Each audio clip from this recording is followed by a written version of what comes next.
오늘부터 마태복음 말씀을 함께 나누도록 하겠습니다. 오늘 1장 1절 같이 읽었는데, 먼저 마태복음의 저자는 마태죠. 예수님의 12 제자 중에 한 사람이었던 마태인데, 레위라는 이름으로도 불렸지만 그의 친구들은 마태라고 알고 있었습니다. 그는 로마 정부를 위해서 일하는 세리였는데, 유대 사회에서 세리의 지위는 이방인보다 더 낮았습니다. 그들이 이제 동족을 배신하고 그들의 고열을 빨아먹는 매국노로 여겨지곤 했는데, 하나님께서 이 세리 마태를 성경의 저자 중 한 명으로, 특히 사복음서의 저자 중 한 명으로 사용하실 거라고는 그래서 아무도 예상하지 못했을 것입니다. 그는 로마 당국의 일정 세금을 헌납하고 나면은 얼마든 더 동족들을 착취할 수 있는 위치에 있던 사람이었죠. 지극히 세속적이고 또 돈을 벌기 위해서라면 뭐 나라도 팔아먹을 만한 그런 사람이었지만, 예수를 만나고 그의 삶이 송두리째 뒤집어집니다. 사람 취급도 잘 받지 못하던 세리와 창기와 같은 그런 사람이었던 마태는 예수님을 만나 완전한 회심과 변화를 경험하게 되죠. 그렇기 때문에 그 사람이 걸어왔던 지난날의 죄악된 삶의 발자취가 오히려 너무나도 강력한 메시지가 되어서 유대 사회를 울렸을 것입니다. 예수를 깊이 만날 때 지난날 우리의 탐심과 죄악들마저 사용하셔서 하나님은 우리 인생을 귀하게 사용하실 줄로 믿습니다. 이 마태의 삶을 보고 그가 신약 성경의 맨 처음 성경을 쓴 저자로 쓰임 받는 걸 보면서 유대 사회에서 사실 가장 비참하고 가장 손가락질 받는 그 사람을 하나님이 사용하셔서 놀랍도록 영광 받으시는 것을 보면서 우리는 또 한 번 위로를 얻는 것이죠. 고린도전서 1장 27절에서 29절 말씀이 다시 한번 생각이 납니다.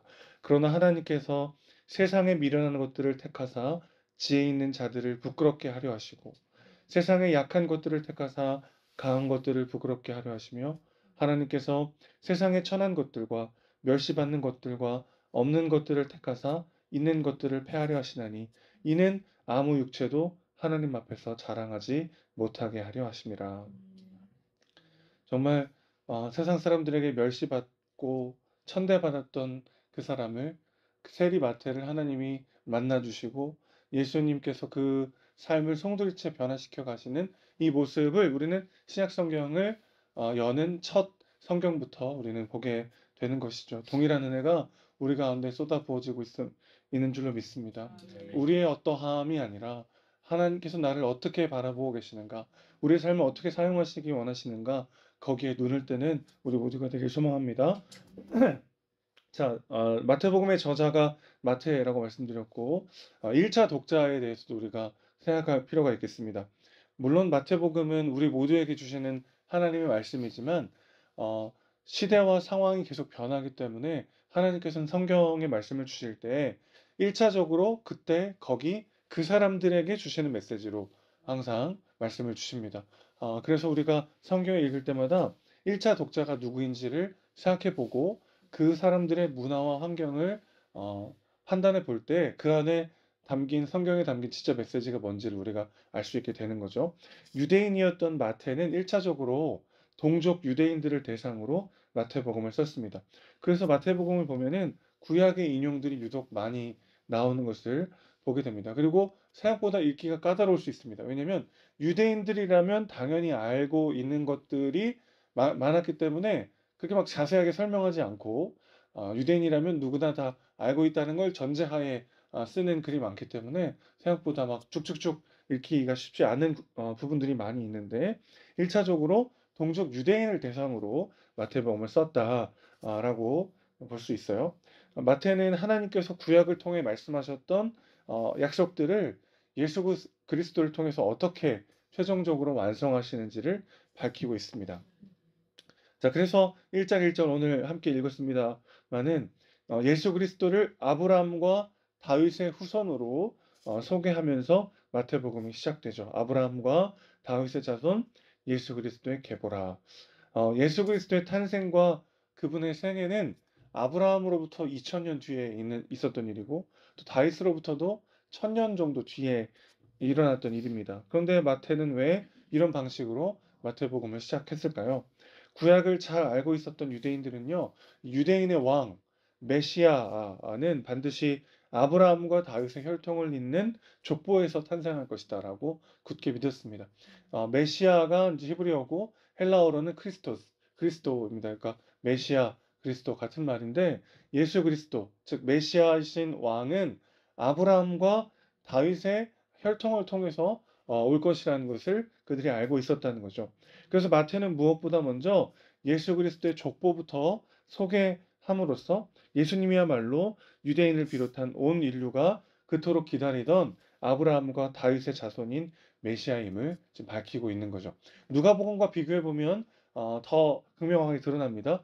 누가는 이방인들을 1차 대상으로 복음서를 썼기 때문에 누가복음에 나오는 족보는 아담부터 마지막에 아담으로 나오죠. 그런데 유대인들을 1차 독자로 생각했던 마태는 아브라함부터 예수님의 족보를 소개합니다. 아브라함과 다윗의 자손인데 이 두 사람의 자손이라고 하는 것도 의미가 있습니다.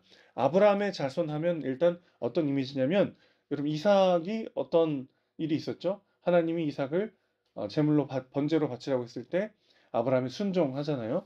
그러니까 아브라함의 자손하면 희생의 아들이라는 의미가 있죠. 또 다윗의 자손, 다윗의 아들이다라고 하는 건 다윗이 왕이었기 때문에 다윗의 통치하는 아들을 상징합니다. 자, 그래서 마태복음을 두 부분으로 나눌 수 있는데 1장부터 12장까지는 예수님을 다윗의 통치하는 아들, 유다의 사자, 왕국을 회복하는 왕으로 다루고 있어요. 그리고 마태복음 12절에서 12장에서 28장까지는 아브라함의 희생의 아들, 하나님의 어린 양으로 다루고 있습니다. 자, 이 두 가지가 뭐 우리한테는 뭐 그런가 보다 그냥 여겨질 수 있겠지만 유대인들에게는 굉장히 중요합니다. 왜냐하면 구약이 예언했던 하나님의 사람, 크게 두 사람이 있는데 한 사람은 이스라엘을 구원할 하나님의 기름 부은 왕이 있고요. 이가 온 이스라엘을 온전히 다시 회복할 것이라는 그런 메시아 대망 사상이 유대인들에게 있었습니다. 또 하나는 하나님의 고난받는 종에 대한 이야기가 이사야서를 비롯해서 나옵니다. 그러니까 하나님께서 크게 사용하시는 큰 두 사람이 있는데 한 사람은 기름 부은 하나님의 왕이 하나 있고 또 한 사람은 하나님의 종인데 고난당하는 하나님의 종이 있다는 거죠. 자, 예수님이 오시기 전까지 이 둘 모두가 한 사람 안에서 온전히 성취될 것이라고는 아무도 예상할 수 없었습니다. 그런데 지금 마태가 이렇게 선포하고 있는 거죠. 아브라함과 다윗의 자손. 아브라함의 자손이기도 하고 다윗의 자손이기도 한 바로 그 사람이 예수 그리스도다.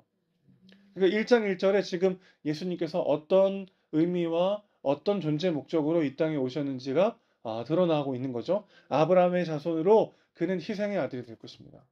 하나님의 어린 양이 될 것이고 그분의 대속을 통해 우리가 구원받게 될 것이죠. 그러나 그것을 통해서 하나님께서 새롭게 열어가시는 하나님의 나라, 그 나라의 진정한 통치자가 되실 것입니다. 그게 마태가 1장 1절에서 먼저 선언하는 예수 그리스도의 의미인 것이죠. 오늘 우리에게도 마찬가지입니다.